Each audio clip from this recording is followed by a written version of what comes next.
Lebah merupakan serangga yang hidupnya berkelompok dan masuk ke dalam suku atau familia Apoidae. Lebah juga termasuk salah satu binatang istimewa dalam Al-Quran.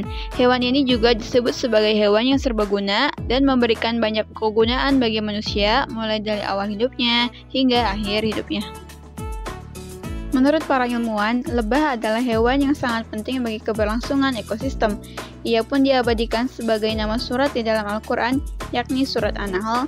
Di dalam Al-Quran, surat An-Nahl adalah surat ke-16 dan terdiri dari 128 ayat. Sebagaimana disebutkan di dalam Al-Quran.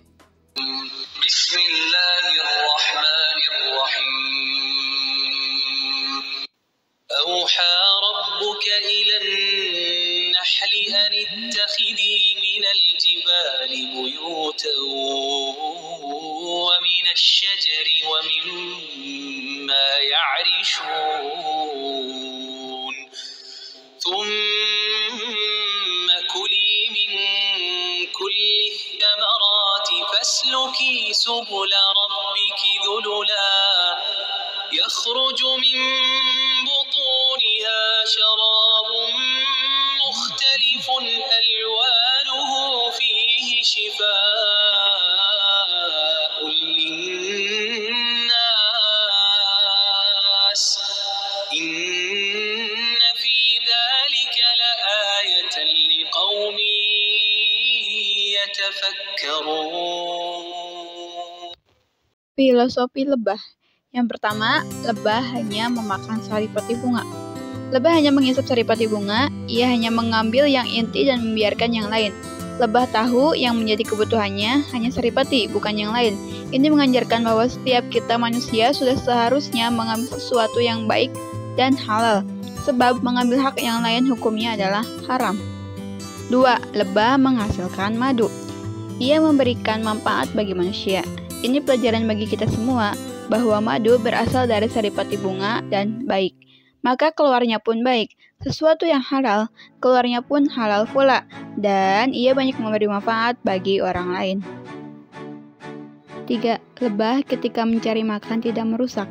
Tempat di mana dia mengambil saripati bunga yang dia hisap, dia dengan hati-hati hinggap di sekutu bunga, lalu dia menghisap madu bunga dengan sangat lembut dan sabar.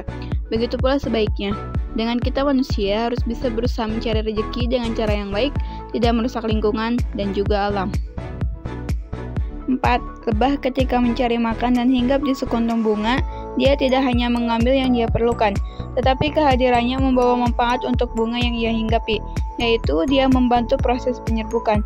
Hal ini mengajarkan kepada kita dalam mencari rezeki bukan hanya mementingkan diri sendiri dan memanfaatkan orang lain dengan cara yang curang, akan tetapi hendaknya kita juga bisa bermanfaat bagi orang lain.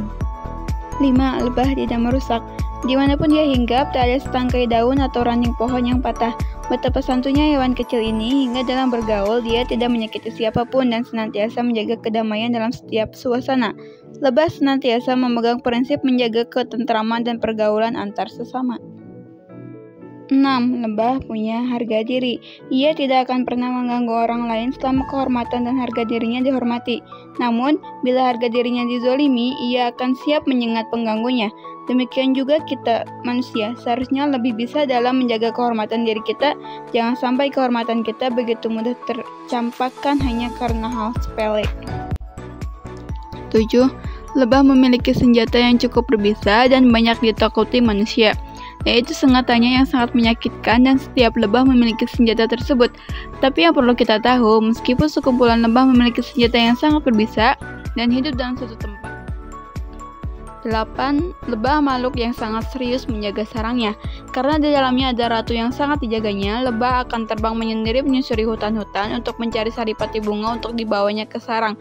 Maka hikmahnya yang bisa kita ambil sebagai manusia yang bisa lebih bijak dalam berpikir, hendaklah kita bisa menjaga pemberian dan titipan dari Tuhan kita, serta senantiasa selalu bersyukur atas apa yang kita punya, baik sedikit apalagi banyak.